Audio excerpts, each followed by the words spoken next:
Darussalam Channel menggemakan tauhid, menebar sunnah.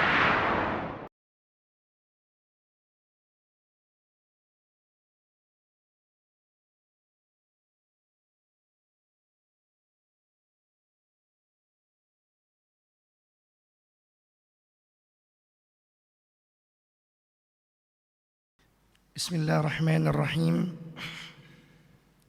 Assalamualaikum warahmatullahi wabarakatuh. Innal hamdalillah nahmaduhu wa nasta'inuhu wa nastaghfiruh wa na'udzu billahi min shururi anfusina wa min sayyiati a'malina may yahdihillahu fala mudilla lahu wa may yudlil fala hadiya lahu. أشهد أن لا إله إلا الله وحده لا شريك له وأشهد أن محمدًا عبده ورسوله وأمينه على وحيه وخيرته من خلقه وسفيره بينه وبين عباده المبعوث بالدين القويم والمنهج المستقيم أرسله الله رحمة للعالمين وإمامًا للمتقين وحجة على الخلائق أجمعين. أما بعد، اللهم يا معلم إبراهيم وموسى علمنا ويا مفهم سليمان فهمنا. اللهم علمنا ما ينفعنا وانفعنا بما علمتنا وارزقنا العمل بما علمتنا وزدنا علما يا كريم. Kaum muslimin dan muslimat yang dirahmati oleh Allah Azza wa Jal, pertama-tama marilah kita memanjatkan puja dan puji syukur kita kehadirat Allah Jalla wa Ala, yang mana Allah Subhanahu wa taala telah memberikan limpahan karunia beserta nikmat-nikmatnya yang begitu banyak kepada kita semua, terutama nikmat iman dan Islam, nikmat kesehatan dan kesempatan, sehingga kita bisa hadir di tempat yang insya-Allah diberkahi oleh Rabbul Izzati wal Jalal. Salawat serta salam semoga terus tercurah kepada junjungan kita, suri tauladan bagi kita, qudwah, contoh terbaik bagi kehidupan kita, yaitu Nabi Allah Muhammad sallallahu alaihi wasallam beserta istri-istri beliau, keluarga-keluarga beliau, para sahabat beliau dan seluruh kaum muslimin yang mencintai beliau, yang senantiasa berada di atas sunnah-sunnah beliau. Kaum muslimin dan muslimat yang dirahmati oleh Allah Azza wa Jal, pada kesempatan kali ini seperti biasanya kita akan membahas tentang seputar as-sirah an-nabawiyah, yaitu tentang perjalanan hidup, sejarah hidup Rasulullah sallallahu alaihi wasallam dimulai dari beliau dilahirkan sampai beliau diwafatkan oleh Allah Subhanahu wa taala. Yang mana pada kesempatan kali ini kita masuk ke bab yang berikutnya, yang mana di sini diberi judul oleh Abul Fida Ibnu Katsir rahimahullah taala, semoga Allah merahmati beliau, yang mana judulnya di sini adalah Mab'atsuhu sallallahu alaihi wasallam, yaitu pembahasan kisah seputar diutusnya Nabi Muhammad sallallahu alaihi wasallam. Qala al-muallif rahimahullah taala, di sini sang pengarang mengatakan, walamma arada Allah taala rahmatal ibad, dan tak kala Allah Subhanahu wa taala telah menginginkan rahmat dan kasih sayang kepada hamba-hambanya, wa karamatahu, dan kemuliaan untuk hambanya. Jazakallahu khairan. Nah, di sini beliau Abul Fida Ibnu Katsir mengatakan, dan tak kala Allah telah menginginkan rahmat dan kasih sayang kepada hamba-hambanya, wa karamatahu, dan kemuliaan untuk hamba-hambanya, bi irsalihi, dengan cara Allah mengutus Nabi ilal alamin, kepada semesta alam, sebagaimana Allah Ta'ala berfirman di dalam Al-Quran, wa ma arsalnaka illa rahmatan lil alamin, dan tidaklah aku mengutus engkau wahai Muhammad kecuali sebagai rahmat bagi semesta alam.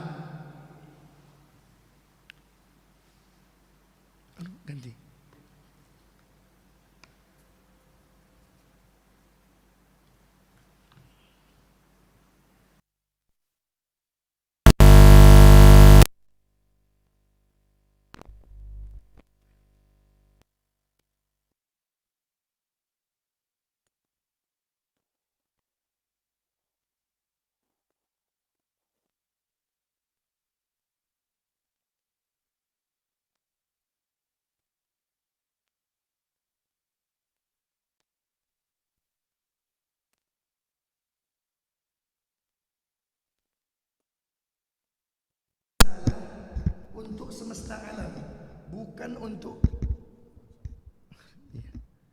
putus-putus laju ini. Sudah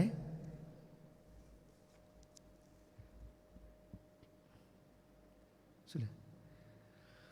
Kaum muslimin dan muslimat dirahmati oleh Allah Subhanahu wa taala. Jadi di sini, Pak, bahwasanya Allah Subhanahu wa taala mengutus Nabi Muhammad sallallahu alaihi wasallam untuk semesta alam, bukan untuk orang Arab saja.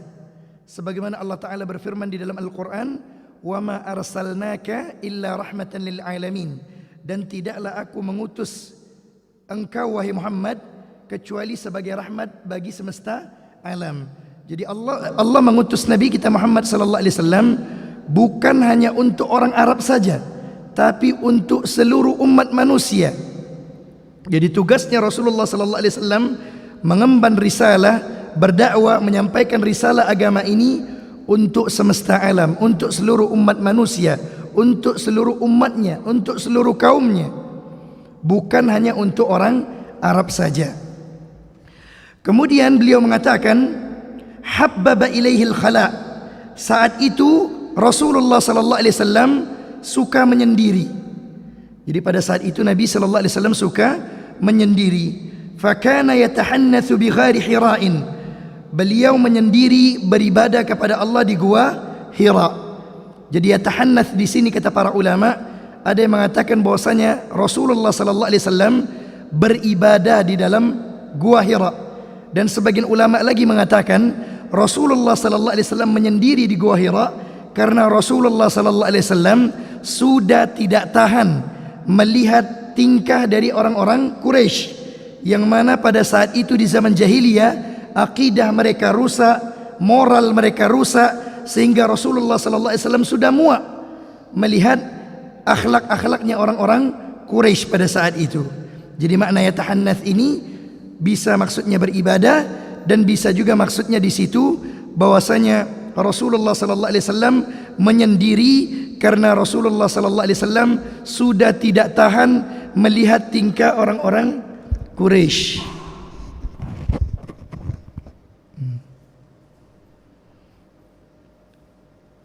Laju tak konsen ini. Putus terus. Tak pakai ini juga tak apa-apa lah. Yang penting itu kajian. Sudah Apa masih ada nak diperbaiki? Perbaikilah dulu biar tak terpotong-potong. Ana juga tak konsentrasi jadinya kayak ini. Jadi yatahannas di sini ada yang mengatakan menyendiri dalam rangka beribadah, ada yang mengatakan yatahannas di sini menyendiri karena Nabi itu sudah tak tahan melihat tingkah orang-orang Quraisy yang sangat luar biasa, di mana akidahnya rusak, akhlaknya rusak, moralnya rusak. Maka pada saat Rasulullah sallallahu alaihi wasallam menyendiri, jadi menyendiri di sini, Pak, bukan betapa kayak orang-orang zaman sekarang dengan dalil bahwasanya Nabi SAW juga menyendiri di dalam gua. Padahal pada saat itu Nabi menyendiri adalah dalam rangka beribadah kepada Allah Subhanahu wa taala. Fafaja'ahu al-haqqu wa huwa bighari Hira'in fi Ramadan. Datanglah kepada beliau mimpi yang benar ketika beliau sallallahu alaihi wasallam di gua Hira pada bulan Ramadan. Walahu minal umri 40 sanatan, yang mana pada saat itu Nabi kita Muhammad sallallahu alaihi wasallam berusia 40 tahun. Jadi wahyu yang pertama yang diterima oleh Rasulullah sallallahu alaihi wasallam adalah mimpi. Yang mana mimpi para nabi adalah mimpi yang salihah, mimpi yang benar, mimpi sadiqah, mimpi yang benar. Sebagaimana mimpinya Nabi Ibrahim alaihissalam ketika diperintahkan untuk menyembelih anaknya siapa? Ismail. Nah, ketika dikatakan kepada Ismail, apakah Ismail mengatakan jangan ayah, saya belum mau mati? Tapi Nabi Ismail langsung mengatakan if'al ma tu'mar, lakukanlah apa yang Allah perintahkan kepadamu wahai ayahku. Karena Ismail tahu ayahnya adalah seorang nabi. Mimpi seorang nabi tidak mungkin salah. Ya, mimpi seorang nabi beda Pak kalau orang zaman sekarang. Jangan dipercaya Pak, orang zaman sekarang banyak berdalil dengan mimpi. Dikit-dikit mimpi, ketemu Nabi terus diajalkan salawat. Padahal para sahabat itu Pak saking hati-hatinya dengan salawat, itu bertanya sama Nabi, ya Rasulullah, kami sudah tahu bagaimana cara menyampaikan salam kepadamu. Kemudian kami belum mengerti bagaimana cara bersalawat ke atasmu. Diajarkan oleh Nabi sallallahu alaihi wasallam sebagaimana salawat yang kita bacakan ketika salat, ketika tasyahud. Jadi sahabat berhati-hati. Orang di zaman sekarang, Mbak, dikit-dikit mimpi ketemu Nabi. Dikit-dikit mimpi ketemu Nabi. Kemudian katanya diajarkan salawat oleh Nabi. Akhirnya Pak, semakin banyak salawat-salawat baru bertaburan salawat di negeri kita. Padahal kita sudah dicukupkan dengan salawat yang diajarkan oleh Rasulullah sallallahu alaihi wasallam. Maka hendaknya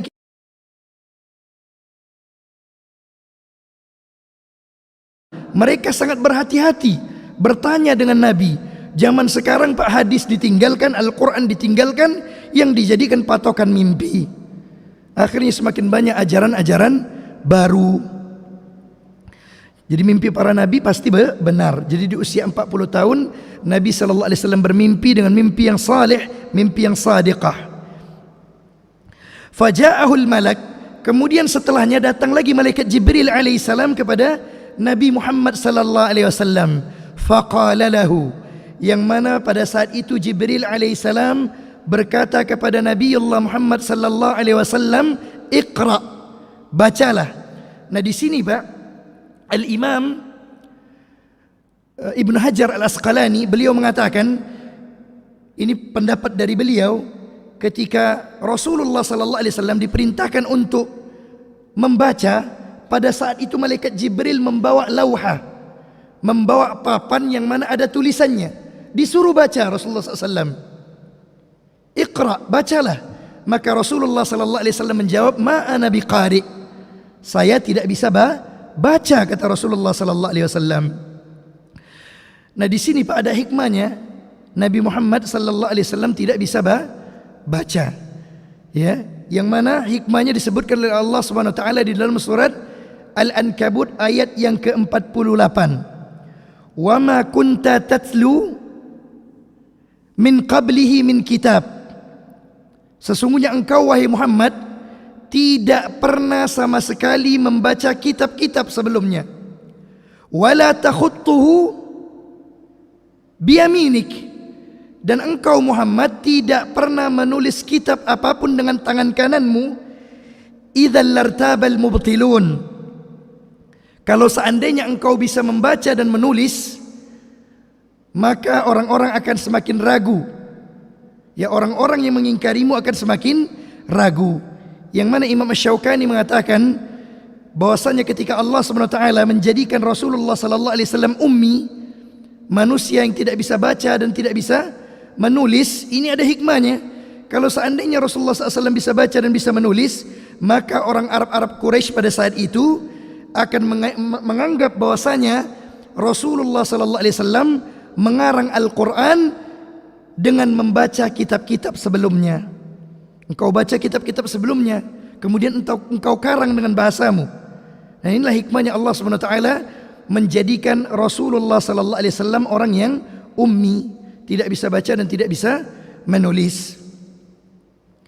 Kaum muslimin dan muslimat yang dirahmati oleh Allah SWT, dan perlu kita ketahui bahwasanya Rasulullah SAW diangkat sebagai seorang nabi, diangkat sebagai seorang rasul, itu merupakan pilihan dari Allah Jalla wa'ala.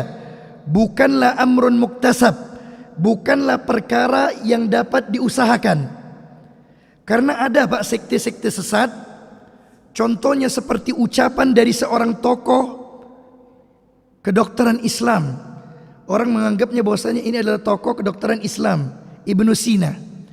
Padahal Ibnu Sina ini adalah orang yang memiliki penyimpangan-penyimpangan dalam masalah akidah, dan penyimpangannya sangat fatal. Kenapa penyimpangannya sangat fatal? Karena dia menganggap bahwasanya perkara kenabian itu merupakan amrun muktasab, adalah perkara yang dapat diusahakan.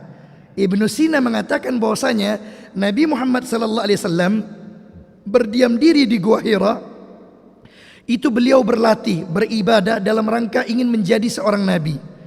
Nah, tidak benar ini pendapat seperti ini. Dan pendapat dari Ibnu Sina ini dibantah oleh banyak ulama. Ya, salah satunya juga Al-Ghazali juga membantah pendapat ini. Begitu juga para ulama yang lainnya membantah apa yang disebutkan oleh Ibnu Sina. bahwasanya perkara kenabian bukanlah amrun muktasab, bukanlah perkara yang dapat diusahakan. Sesungguhnya perkara kenabian adalah perkara Allah Jalla wa'ala. Allah lah yang memilih Rasulullah sallallahu alaihi wasallam menjadi seorang nabi dan rasul. Sebagaimana Allah Subhanahu wa taala berfirman di dalam Al-Qur'an surat Al-Hajj ayat yang ke-75, Allahu yastafi minal malaika Allahu yastafi minal malaikati rusulan wa minan nas. Allah Subhanahu wa taala yang telah memilih malaikat menjadi utusannya, dan demikian juga Allah memilih manusia sebagai utusannya.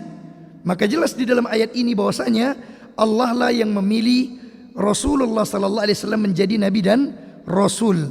Bukan berarti perkara kenabian adalah perkara yang dapat diusahakan. Kalau seandainya perkara kenabian ini adalah perkara yang dapat diusahakan, maka melazimkan adanya nabi setelah Nabi Muhammad sallallahu alaihi wasallam. Padahal Nabi kita Muhammad sallallahu alaihi wasallam adalah khatamul anbiya wal mursalin. Nabi Muhammad sallallahu alaihi wasallam adalah penutup para nabi dan rasul. Kalau seandainya pendapat yang dipegang Ibnu Sina ini adalah pendapat yang digunakan oleh orang-orang, maka mereka melazimkan bahwasanya akan ada nabi lagi setelah Nabi Muhammad sallallahu alaihi wasallam, karena perkara ini adalah perkara yang dapat diusahakan.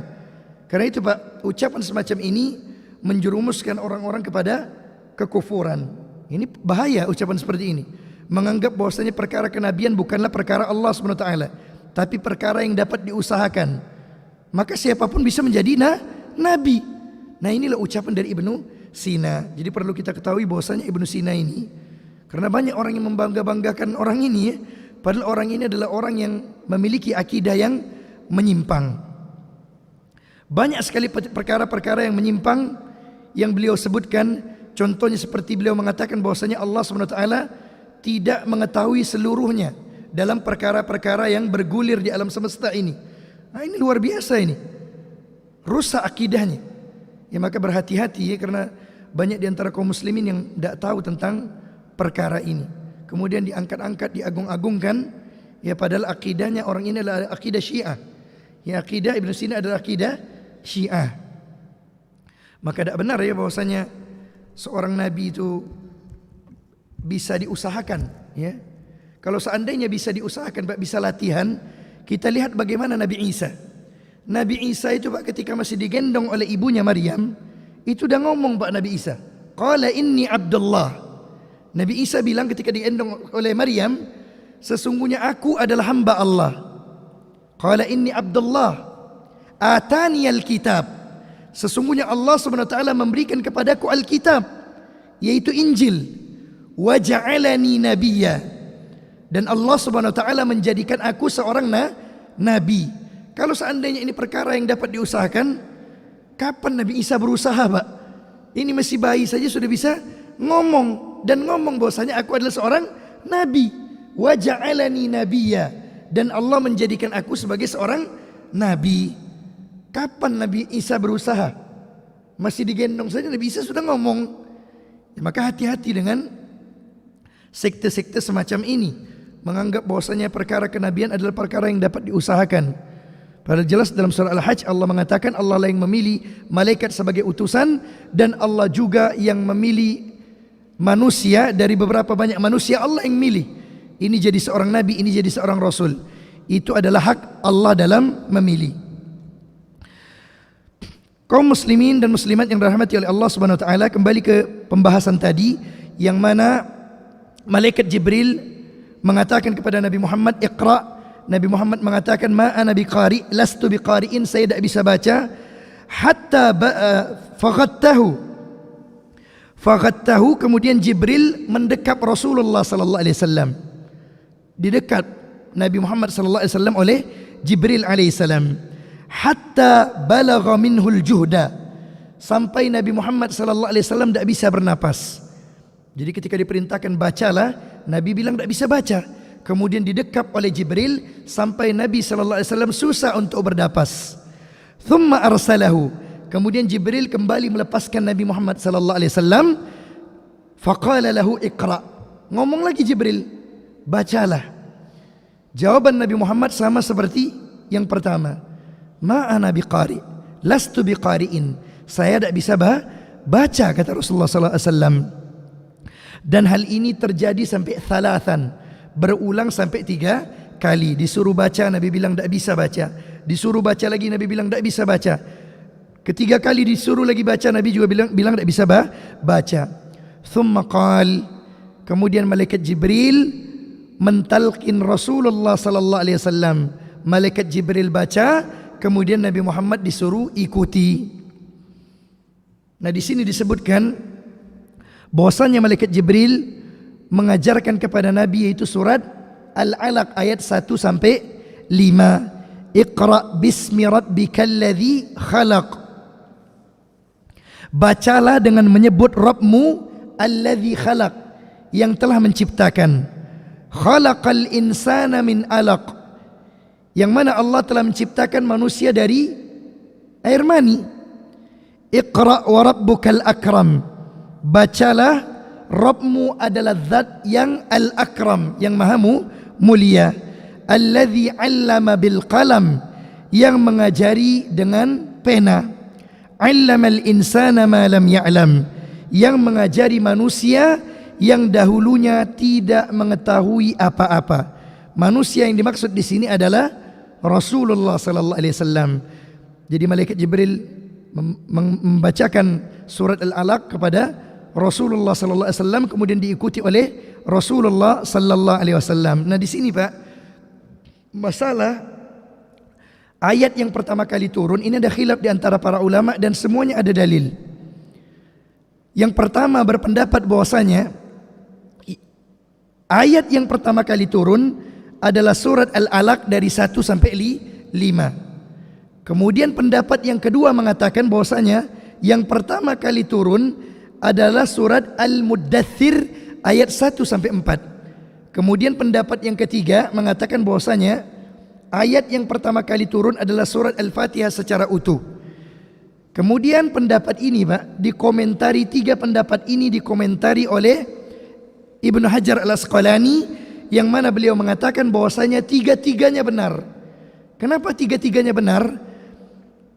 Surat Al-Alaq ayat 1 sampai 5 ini adalah ayat yang pertama kali turun, yang mana menandakan bahwasanya Nabi sallallahu alaihi wasallam diangkat atau diutus sebagai seorang nabi. Ini yang pertama kali turun. Dari 3-tiga ini yang pertama kali turun ini. Kenapa Pak? Karena sebelum Nabi diangkat diutus sebagai seorang Rasul, Nabi diutus dulu sebagai seorang nabi. Kalau Nabi itu belum diwajibkan untuk berdakwah, ya, wahyu sudah turun tapi belum diwajibkan untuk berdakwah. Kemudian sedangkan surat Al-Muddathir ayat yang 1 sampai 4 ini turun ketika Rasulullah SAW mulai diwajibkan untuk tabligh, menyampaikan risalah, berdakwah kepada manusia. Nah, sedangkan surah Al-Fatihah adalah surat yang pertama kali turun dalam bentuk utuh. Maksudnya apa Pak dalam bentuk utuh? Full. Kan surah Al-Baqarah tidak seluruhnya langsung turun.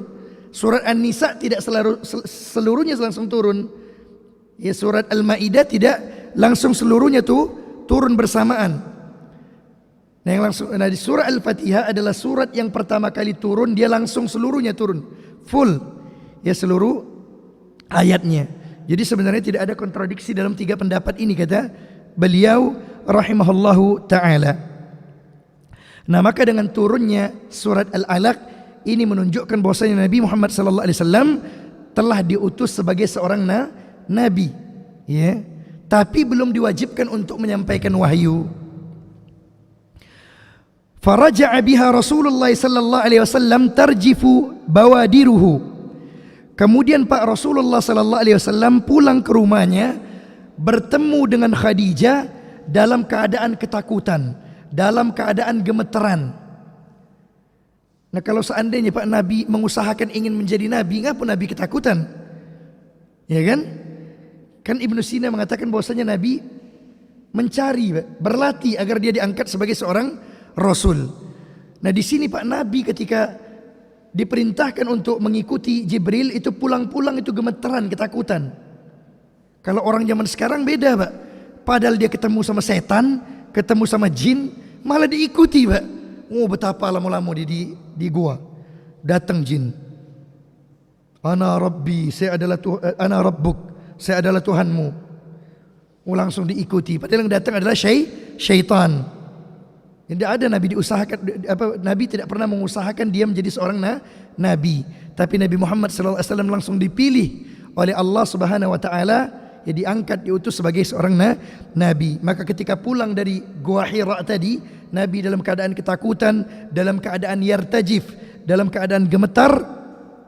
Fa akhbara bidzalika Khadijah radhiyallahu taala anha. Kemudian Nabi SAW mengabarkan perihal tersebut kepada istrinya, yaitu Khadijah. Waqal, kemudian Nabi SAW mengatakan, qad khashitu ala aqli. Aku khawatir terhadap diriku. Aku khawatir terhadap diriku, kata Nabi SAW. Nah, ketika Nabi SAW menceritakan perihal yang dialaminya kepada Khadijah, nah inilah Pak istri yang soleh. Terkadang seorang istri ini Pak, ketika suaminya panik balik, dia semakin bikin panik. Suaminya emosi pulang ke rumah, teman saya kurang ajar nih, dia kayak gini. Istrinya malah jawab, oh sama, istrinya juga kayak gitu, kurang ajar juga. Semakin emosi dari suaminya. Tapi Khadijah adalah istri yang salihah, dia menenangkan suaminya. Ya, dan itu terjadi, Pak. Orang zaman sekarang banyak kayak gitu. Pulang-pulang emosi, saya berantem sama teman saya, kurang ajar teman saya itu. Istrinya jawab, oh sama, istrinya juga kurang ajar. Tambah manas suaminya. Seharusnya sabar ya. Antum lihat di sini ketika Rasulullah SAW ketakutan, panik, maka apa yang dilakukan oleh Khadijah? Fathabbatathu. Khadijah mengokohkan Rasulullah SAW. Ya, membuat Nabi SAW menjadi kokoh pendiriannya. Waqalat, kemudian Khadijah mengatakan, abshir, berbahagialah engkau. Ya, Khadijah mengatakan, abshir, berbahagialah engkau. Kalla, sekali-kali tidak mungkin. Wallahi la yukhzikallahu abada. Tidak mungkin Allah itu menghinakan engkau selama-lamanya. Tidak mungkin. Nah di sini Pak, kata para ulama, bukan berarti Khadijah ini dapat wahyu. Kok bisa bersumpah demi Allah? Seakan-akan pasti Nabi Muhammad itu tidak terjadi hal yang aneh terhadap Nabi SAW. Tapi di sini Pak, kenapa Khadijah berani bersumpah atas nama Allah? Karena Khadijah melihat akhlak Rasulullah SAW. Di saat akhlak orang-orang Mekah, orang-orang Quraisy rusak, moralnya rusak, akidahnya rusak, ini orang soleh, orang baik. Tidak mungkin Allah menghinakan dirimu. Karena itu bersumpah, menenangkan Nabi Muhammad. Kemudian dia bersumpah, wallahi la yukhzikallahu abada. Demi Allah, Allah tidak akan pernah menghinakanmu selama-lamanya. Kemudian Khadijah Pak semakin memberikan semangat kepada Nabi SAW, menyebutkan kebiasaan-kebiasaan yang biasa dilakukan oleh Nabi SAW. Innaka la tasilur rahim. Sesungguhnya engkau adalah orang yang suka bersilaturahmi. Wa tasduqul hadith. Dan engkau adalah orang yang jujur dalam berucap. Amanah. Wa tahmilul kal. Dan engkau adalah orang yang suka membantu, menolong orang-orang yang lemah. Menolong fakir miskin, menolong anak-anak yatim. Wa tu'inu ala nawaibid dahr. Dan engkau adalah orang yang biasa menolong orang-orang yang membutuhkan. Ketika orang-orang ingin memerlukan bantuan, semua orang diam, maka Rasulullah SAW menolong orang tersebut. Maka demi Allah, Allah tidak akan pernah menghinakan dirimu. Dan tidak sampai di situ, fi awsafi ukhra jamilatin addadatha min akhlaqihi sallallahu alaihi wasallam. Kemudian Khadijah Pak terus menyebutkan sifat-sifat baik yang ada pada Rasulullah sallallahu alaihi wasallam, disebutkan sampai dihitung-hitung, Mbak, untuk menenangkan Nabi sallallahu alaihi wasallam. Wa tasdiqan minha lahu, dan sebagai bentuk pembenaran Khadijah terhadap Rasulullah sallallahu alaihi wasallam, wa tathbitan, dan juga sebagai bentuk kokohnya seorang Khadijah radhiyallahu taala anhu, wa i'anatan 'alal haq, dan bentuk pertolongan di atas kebenaran, sehingga Khadijah menenangkan Rasulullah sallallahu alaihi wasallam. fahiya awwal siddiqin lahu, dan Khadijah merupakan orang yang pertama kali membenarkan Rasulullah sallallahu alaihi wasallam radhiyallahu taala anha wa akramaha. Semoga Allah Subhanahu wa taala meridai Khadijah dan juga memuliakan Khadijah radhiyallahu taala anha. Jadi Khadijah merupakan orang yang pertama kali membenarkan Rasulullah sallallahu alaihi wasallam. Bahkan ketika Rasulullah sallallahu alaihi wasallam panik, Khadijah langsung menenangkan Rasulullah sallallahu alaihi wasallam. Bahkan pada saat itu Rasulullah sallallahu alaihi wasallam mengatakan, zammiluni zammiluni, selimuti aku selimuti aku, subbu alayya bima'in barid, ya, tuangkanlah air dingin untukku. Kemudian dituangkan air oleh Khadijah, kemudian diselimuti Rasulullah SAW oleh Khadijah, ditenangkan. Kemudian disebutkan akhlak-akhlak baik yang ada pada Rasulullah SAW sampai dihitung-hitung oleh Khadijah dalam rangka membela Rasulullah SAW, dalam rangka mengokohkan dan menenangkan Rasulullah SAW. Dan Khadijah adalah orang yang pertama membenarkan Nabi sallallahu alaihi wasallam. Thumma makatha Rasulullah sallallahu alaihi wasallam ma syaa Allah an yamkutha la yara syai'an. Kemudian Pak, setelah menerima wahyu tadi yang pertama kali, Rasulullah sallallahu alaihi wasallam tinggal beberapa saat di sana sesuai dengan apa-apa yang telah Allah kehendaki kepada Rasulullah sallallahu alaihi wasallam, la yara syai'an, dan Rasulullah sallallahu alaihi wasallam tidak melihat sesuatu apapun setelah itu. Jadi ketika kejadian yang tadi Rasulullah malaikat Jibril alaihissalam mengajarkan Rasulullah sallallahu alaihi wasallam surat apa Pak? Al-Alaq ayat 1 sampai 5. Nah, ini kan wahyu pertama. Maka setelah itu Pak tidak ada lagi turun wahyu. Setelah itu Nabi SAW tidak melihat adanya wahyu lagi setelah itu. Wa fatara anhul wahyi. Wahyu terputus setelah itu. Faghtamma lidzalik. Akhirnya Rasulullah sallallahu alaihi wasallam merasa sepi. Ya, Rasulullah SAW merasa sepi dengan hal tersebut, yang merasa sedih dengan terputusnya wahyu tersebut. Faqila, dikatakan, inna fatratal wahyi kanat qariban min sintain aw akthar. Dikatakan Pak bahwasanya terputusnya wahyu, ada yang mengatakan selama 2 tahun, kira-kira sekitar 2 tahun. Ada juga yang mengatakan bahwasanya terputusnya wahyu itu lebih dari 2 tahun. Jadi setelah Nabi menerima wahyu surat Al-Alaq ayat 1 sampai 5, maka terputuslah wahyu sehingga membuat Rasulullah sallallahu alaihi wasallam merasa kesepian. Nah, terputusnya wahyu disebutkan oleh para ulama, ada sebagian ulama yang mengatakan bahwasanya itu kira-kira selama 2 tahun, ada juga yang mengatakan bahwasanya terputusnya wahyu lebih dari 2 tahun. Yang jelas ada khilaf di antara para ulama tentang hal ini.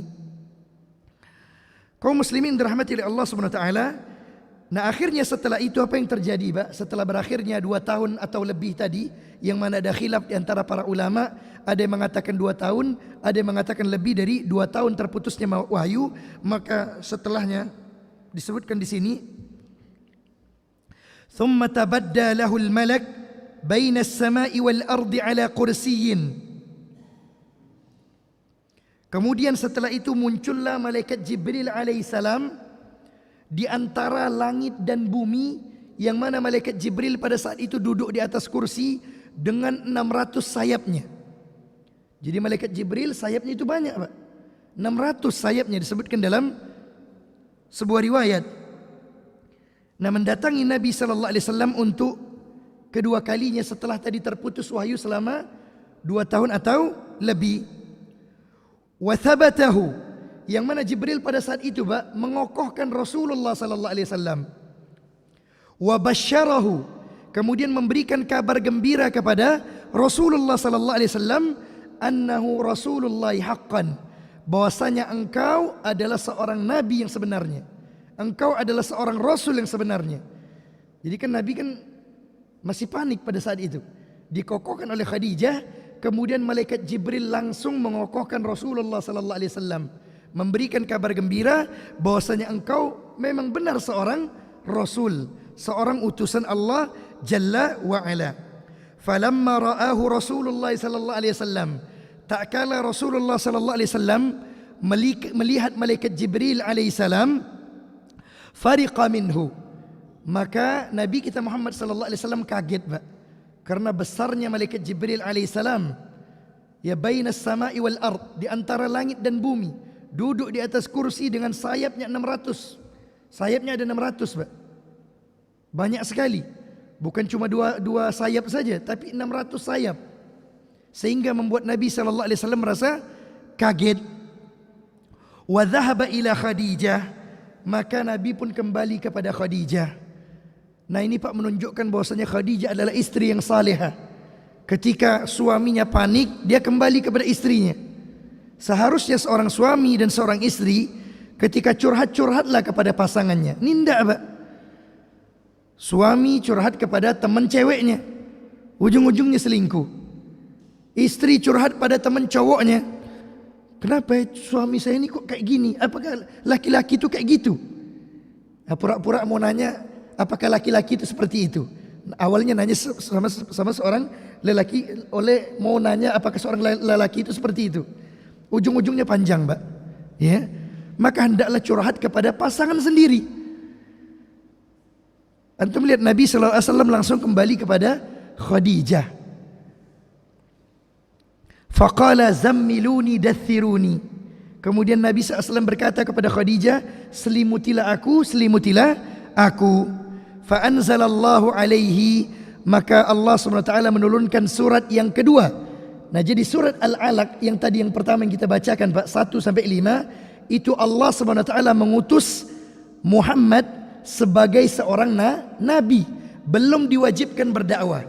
Nah, ketika turun surat yang kedua, itu surat Al-Mudaththir ayat 1 sampai 4, ayat yang berikutnya, ya ayyuhal muddaththir, wahai orang yang berselimut.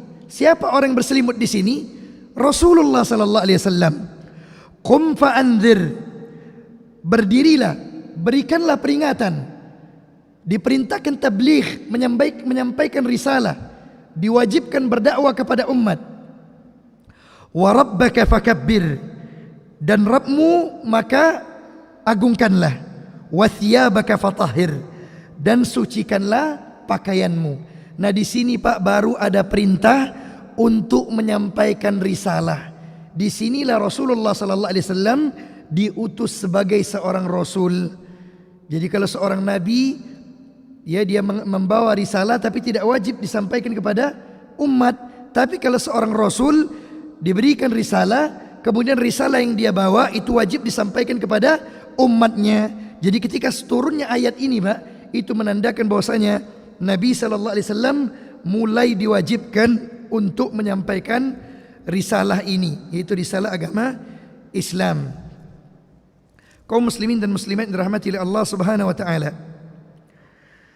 Kemudian disebutkan di sini, fakanatil halatul ula hala nubuwatin wa ihain. Maka keadaan yang pertama adalah keadaan kenabian dan turunnya wahyu.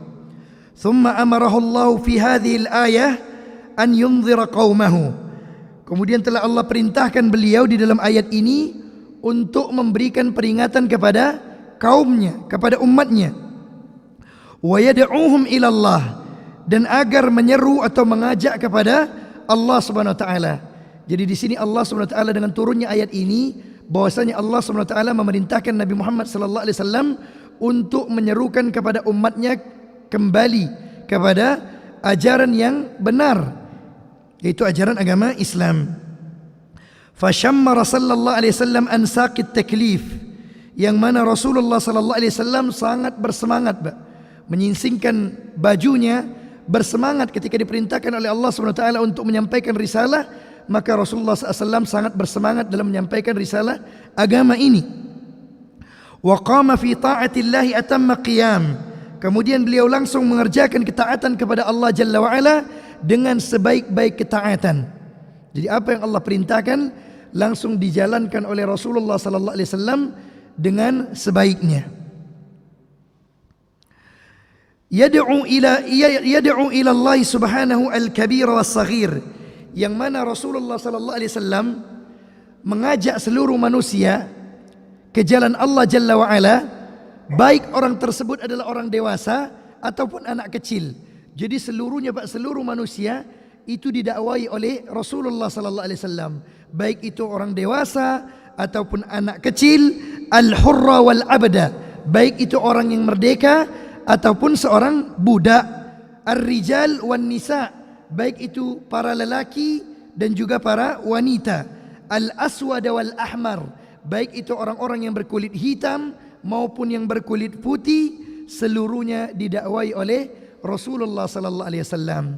Jadi ketika Allah memerintahkan Rasulullah sallallahu alaihi wasallam untuk tabligh, untuk menyampaikan risalah, maka Rasulullah SAW langsung menyingsingkan bajunya, bersemangat dalam menyampaikan dakwahnya, yang mana Rasulullah SAW mengerjakan perintah Allah dengan sebaiknya. Beliau mendakwai manusia kepada jalannya Allah Jalla wa'ala, yang mana Rasulullah SAW tidak memilih-milih, tapi semuanya didakwai oleh Rasulullah SAW. Hatta anak kecil pun, sampai anak kecil pun juga didakwai oleh Rasulullah sallallahu alaihi wasallam. Fastajaba lahu ibadullah min kulli qabilatin. Akhirnya Pak, hamba-hamba Allah memenuhi panggilan, memenuhi dakwah Rasulullah sallallahu alaihi wasallam, yang mana setiap suku di jazirah Arab itu ada saja Pak orang yang memeluk agama Islam. Ya nanti akhirnya ada saja orang-orang, bahkan kalau kita melihat kisah di akhir dakwah Nabi sallallahu alaihi wasallam itu pada ada satu rumah pun kecuali ada orang Islamnya. Ya, tidak ada satu rumah pun di Jazirah Arab kecuali ada orang Islamnya. Ini menunjukkan bahwasanya dakwah yang dilakukan Nabi SAW dengan lemah lembut berhasil. Karena setiap kabilah di Jazirah Arab itu pasti dan banyak yang beragama Islam. Ini menunjukkan bahwasanya dakwah yang dilakukan oleh Rasulullah SAW adalah dakwah yang berhasil. Fakana jaiza qasabi sabqihim Abu Bakar radhiyallahu taala anhu. Dan orang yang pertama kali mempercayai Rasulullah sallallahu alaihi wasallam dari kalangan bapak-bapak adalah Abu Bakar. Siapa nama asli Abu Bakar, Pak? Abu Bakar itu bukan nama aslinya, ya. Siapa nama asli Abu Bakar?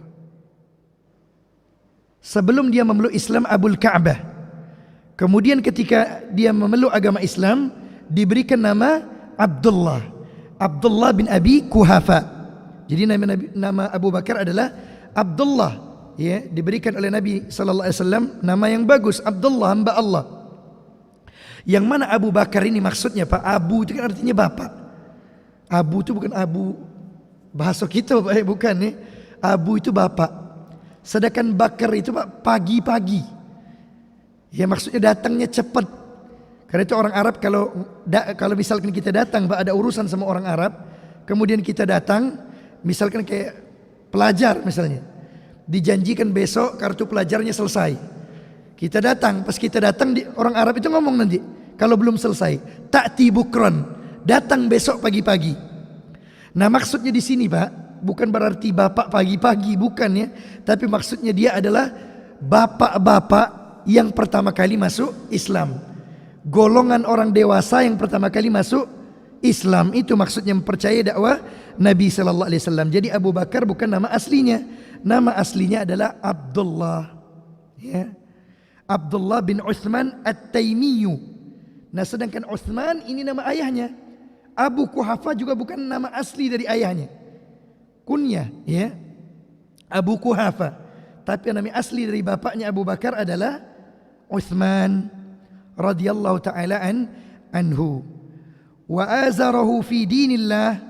Kemudian Abu Bakar memberikan dukungan kepada Nabi sallallahu alaihi wasallam, memberikan dukungan kepada agama ini. Sudah azan? Sudah.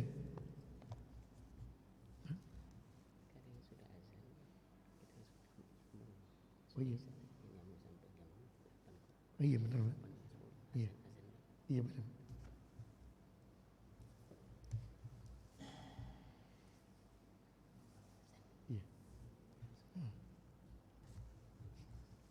Siapa yang azan?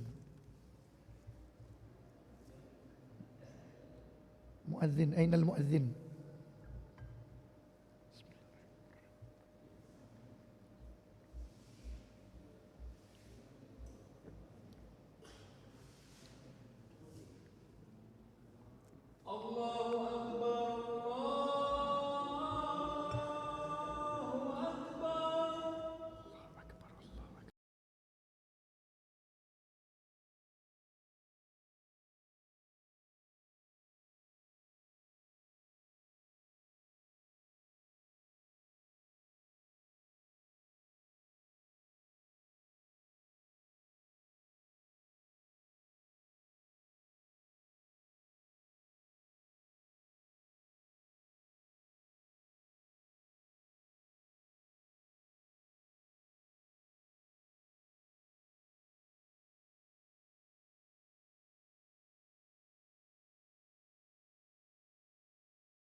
Bismillahirrahmanirrahim.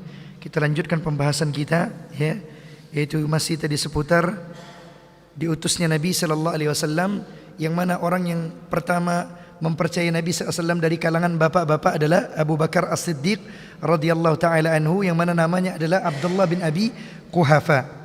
Kemudian dia menolong dakwah Rasulullah sallallahu alaihi wasallam dalam membela agama ini, wa da'a ma'ahu ila Allah ala basiratin, dan beliau juga berdakwah bersama Rasulullah SAW, mendakwakan agama ini di atas ilmu. Jadi kita dalam beragama harus berada di atas ilmu, bukan berada di atas hawa nafsu, sebagaimana dakwah Rasulullah SAW dan para sahabatnya.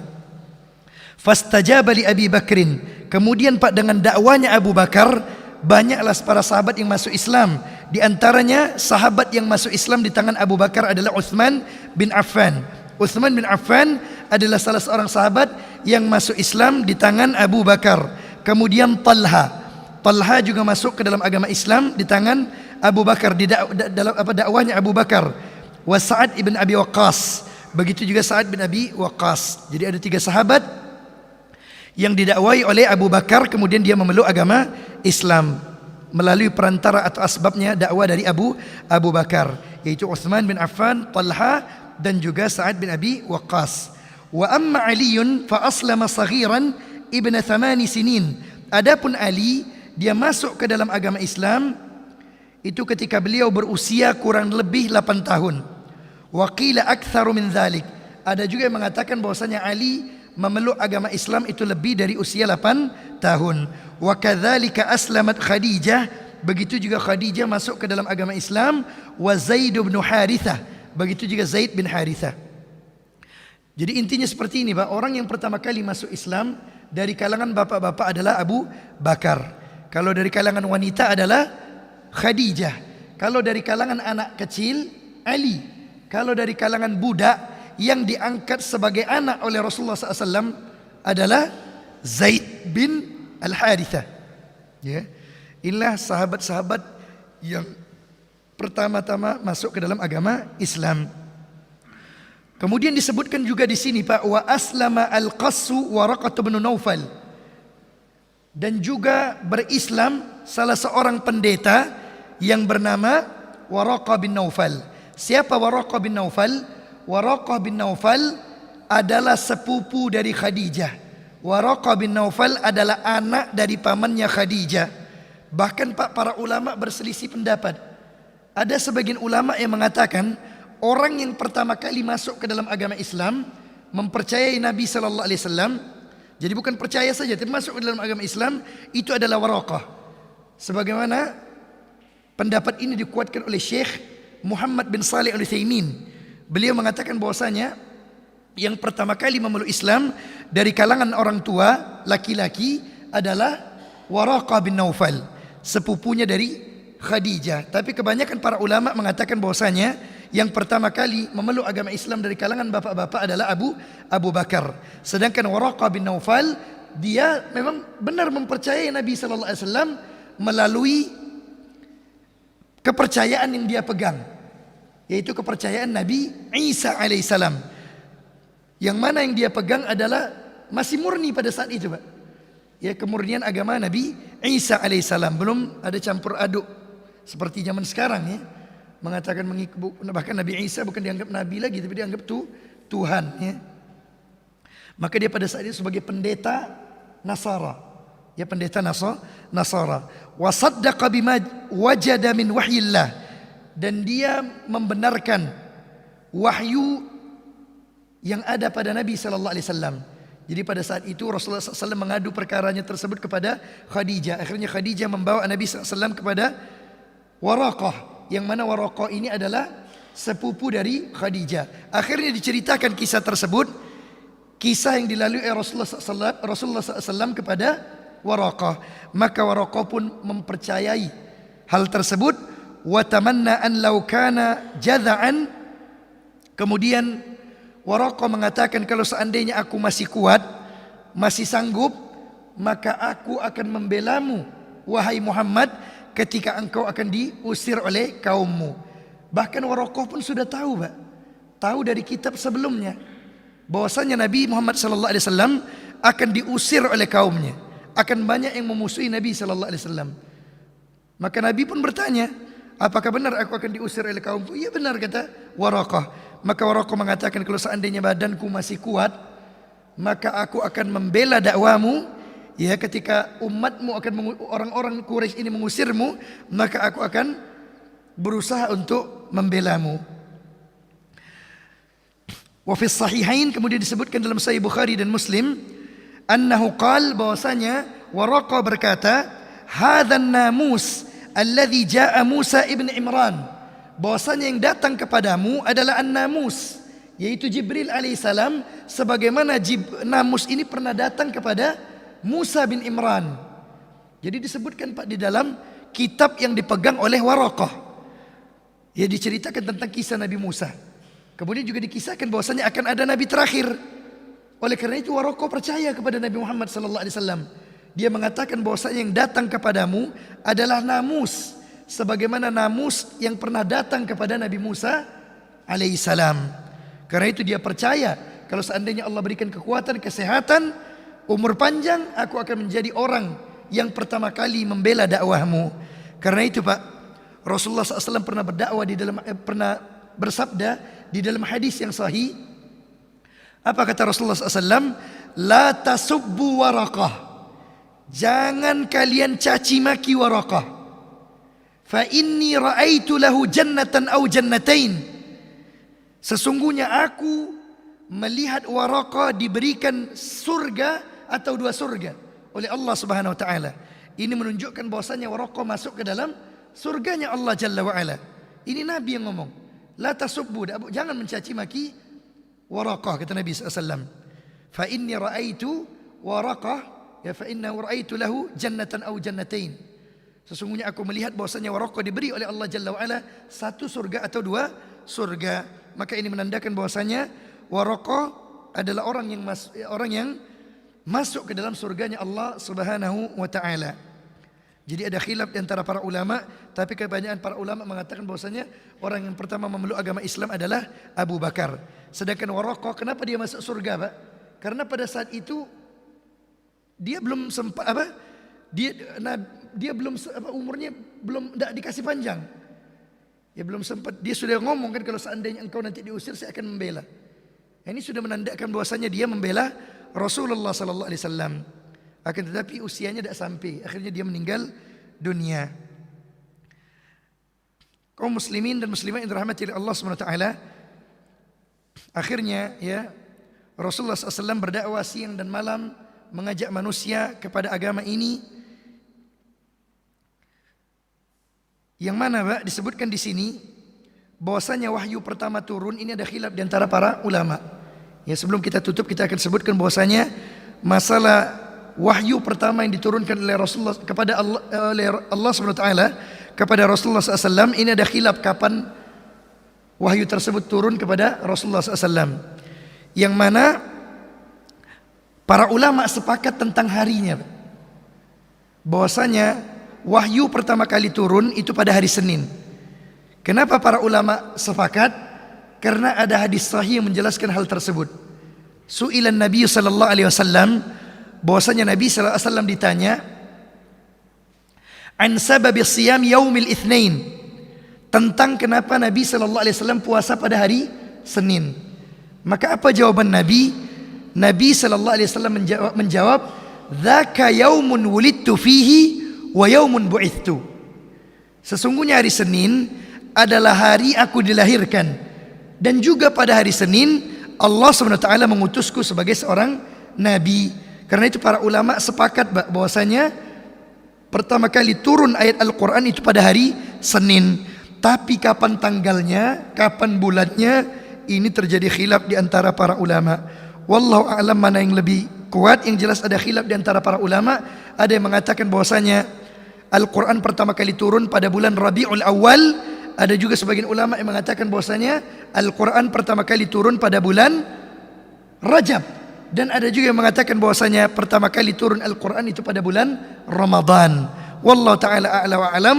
InsyaAllah pada pertemuan berikutnya kita akan membahas tentang pembahasan ini. Kita tutup kajian kita pada malam hari ini. Ya, kalau ada kata-kata saya yang keliru, yang salah kepada Allah SWT, saya memohon ampun. Dan kepada al-ikhwan wal akhwat, kepada saudara-saudaraku dan kepada saudari-saudariku, saya minta maaf karena kekurangan dan kekeliruan datangnya dari saya pribadi dan dari syaitan, sedangkan kebenaran datangnya dari Allah Rabbul Izzati wal Jalal. Kita tutup kajian kita pada malam hari ini dengan membacakan doa kafaratul majlis. Subhanakallahumma bihamdika asyhadu an la ilaha illa anta astaghfiruka wa atubu ilaik. Assalamualaikum warahmatullahi wabarakatuh.